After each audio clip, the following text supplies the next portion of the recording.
کی کرامات کا تو یہ حال ہے کہ ملا علی قاری کہتے ہیں تواتر ہے کرامتوں میں، اور کہتے ہیں لکھتے وقت سوچتے ہیں کون سی لکھے کون سی چھوڑے، کون سی لکھے، اور ایک عیسائی مسلمان دونوں جھگڑا کر رہے ہیں، کون سے آدم گزر رہے ہیں، جھگڑا ہو رہا ہے۔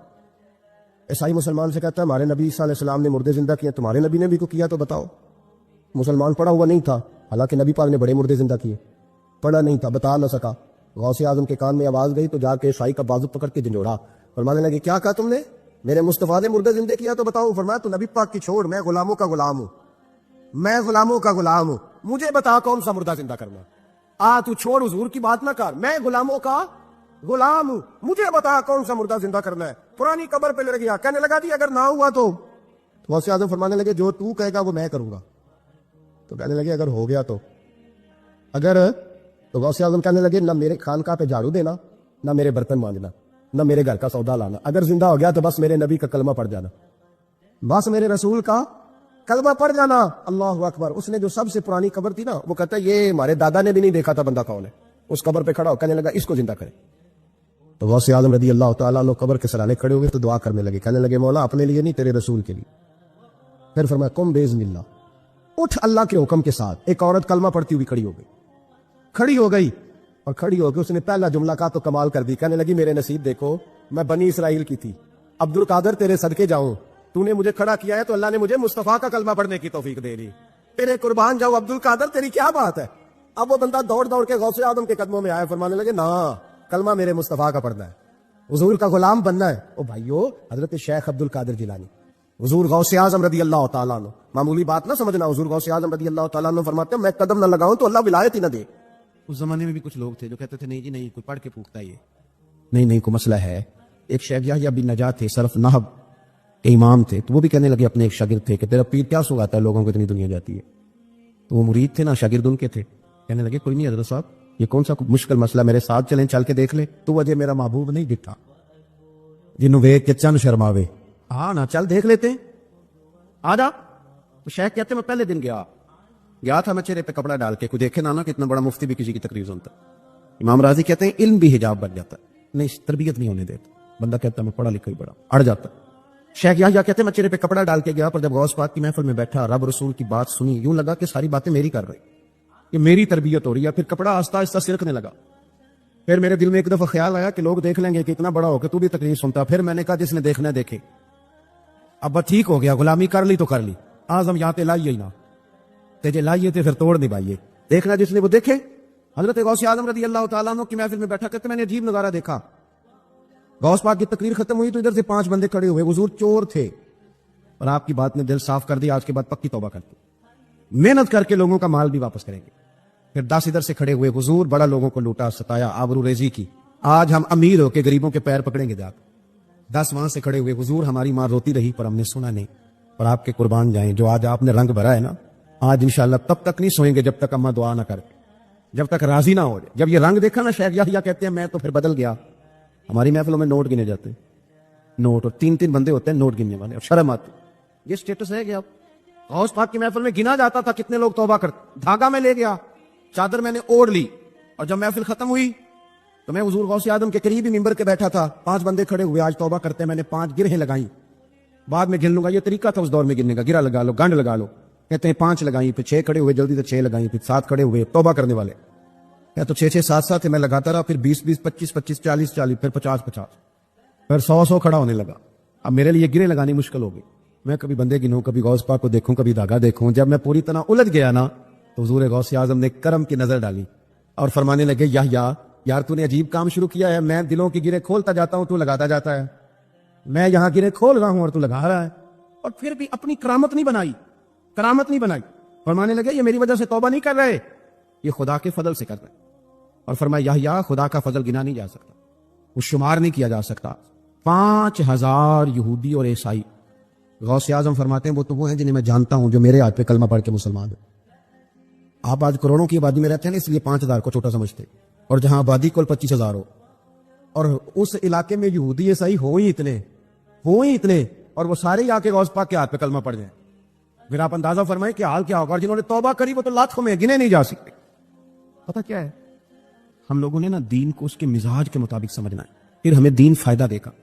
غوث اعظم رضی اللہ تعالیٰ عنہ صبح مدرسے میں بیٹھ کر سبق پڑھاتے تھے، اسباق بھی پڑھاتے تھے، بچوں کو سبق دیتے تھے، اور باقاعدہ سبق جو کتاب و سنت کے ہمارے مدارس میں مروجہ اسباق ہیں وہ پڑھایا کرتے تھے، اور صبح کے وقت تفسیر کا درس دیتے تھے، عصر کے بعد فقہ پڑھاتے تھے۔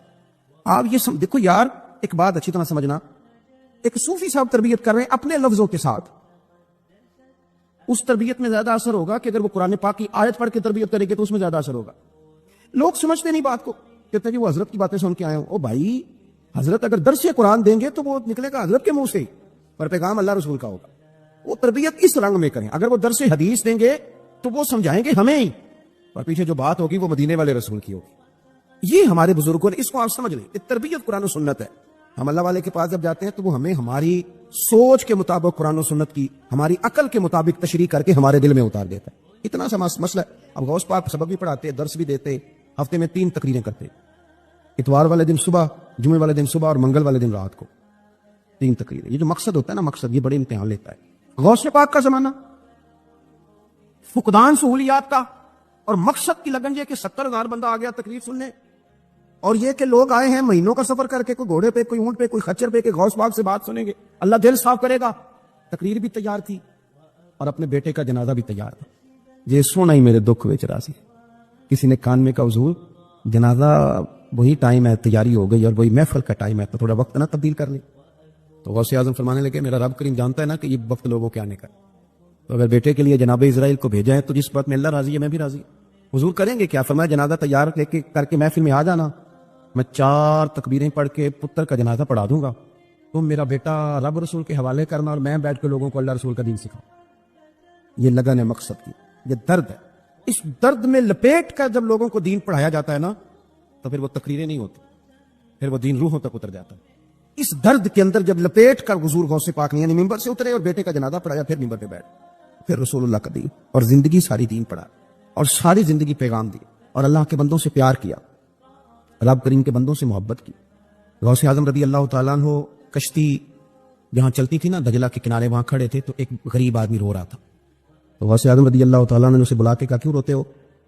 کہنے لگا حضور غریبی مستقل رونے والا مضمون ہے، یہ موضوع ہی رونے والا ہے، سب روگاں دا روگ محمد جس دا نام غریبی، کنڈ بلا کے لنگ جاندے نہیں دوست یار قریبی، یہ عنوان ہی رونے والا، میں کیا کروں؟ فرمایا کیا ہوا؟ عرض کی حضور غریب ہوں، کرایہ کوئی نہیں تھا، بیٹھ کے آؤں کشتی پہ، ملا مجھے جانتا ہے، میرے محلے کا ہے، میں نے اسے کہا پیسے بعد میں لے لینا، مجھے سفر کرا دے، لیکن اس نے کہا میں نے مفت خوروں کے لیے کشتی نہیں بنائی، نیچے اتار دیا۔ حضور چلو نہ لے جاتا بات الگ تھی، لیکن سارے محلے داروں میں جو میری ذلت ہوئی وہ مجھے بڑی تکلیف کر گئی۔ غوث پاک نے خالی تسلی نہیں دی، میری تھپکی نہیں دی، گھر گئے 100 دینار لائے، ملاح کو بلایا، اس کو 100 دینار تھما کے فرمانے لگے آج کے بعد جو غریب آئے نا اسے رسوا نہ کرنا، اسے عبد القادر جیلانی کے کرائے پہ سفر کرا دے، اسے عبد القادر جیلانی کے کرائے پہ سفر کرانا، یہ کرایہ، اور جب ختم ہوگا تو پیسے اور بھی دوں گا۔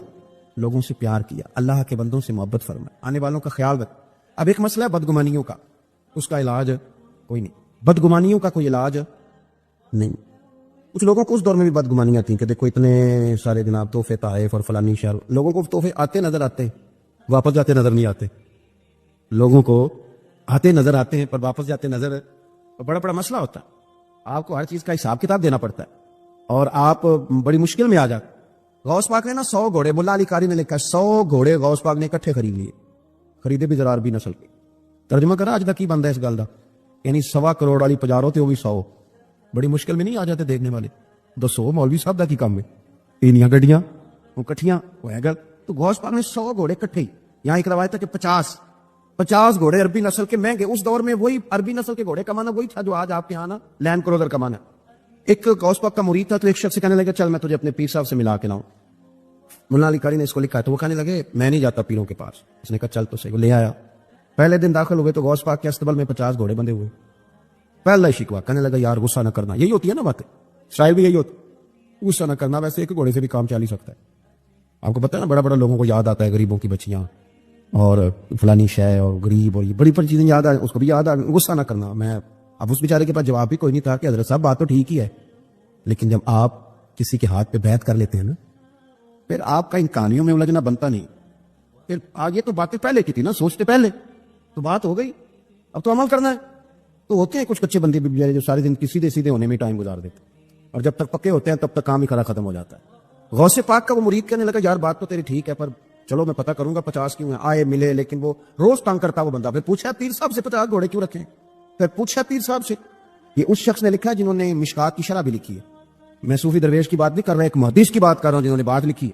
فرمانے لگے وہی بندہ اعتراض کرنے والا بیمار ہو گیا, جگر میں کوئی ایسی تکلیف ہوئی کہ بغداد کے سب سے بڑے طبیب نے کہا کہ تیرا علاج صرف ایک صورت میں ممکن ہے کہ عربی نسل کا گھوڑا ہو, اسے ذبح کریں گے, اس کا جگر نکالیں, وہ تجھے کھلائیں گے دوائی میں, اور 50 گھوڑے ہوں گے تو ٹھیک ہوگا.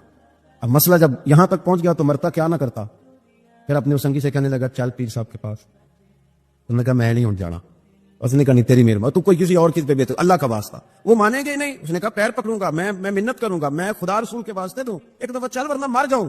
مرنے والا بندہ کیا کرے جب موت سامنے نظر آئے تو گیا غوث پاک کے پاس, اور کہتا سارے رستے سوچتا گیا کہ پیروں پہ سر رکھوں گا, پگڑی اتاروں گا, یہ کروں گا, منت کروں گا, ماں کی بات سناؤں گا, اپنی بہنوں کا واسطہ دوں گا, بڑا کچھ کروں گا, حضور آؤس کے صدقے مان جائیں, چھوٹے بچوں کی بات سن, سارے رستے تیاری کرتا گیا. لیکن جب غوث پاک جیلانی کی ڈیوڑی میں قدم رکھا تو شیخ عبد القادر جیلانی دیکھ کے مسکرائے. فرمانے لگے او یار تجھے بڑا شکوہ تھا میرے گھوڑوں پہ, اصل میں نہ تو ایک دن میری گلی سے گزر رہا تھا, میں نے تیرے ماتھے پہ نظر ڈالی تو سمجھ آ گئی تو بیمار ہو جائے گا, اور تیرا علاج بھی 50 گھوڑوں سے ہوگا. میں نے 50 کیا کرنے تھے, میں نے تو تیرے لیے منگا کے رکھے. وہ کچھ تو مجبوریاں رہی ہوں گی, یوں ہی کوئی بے وفا نہیں.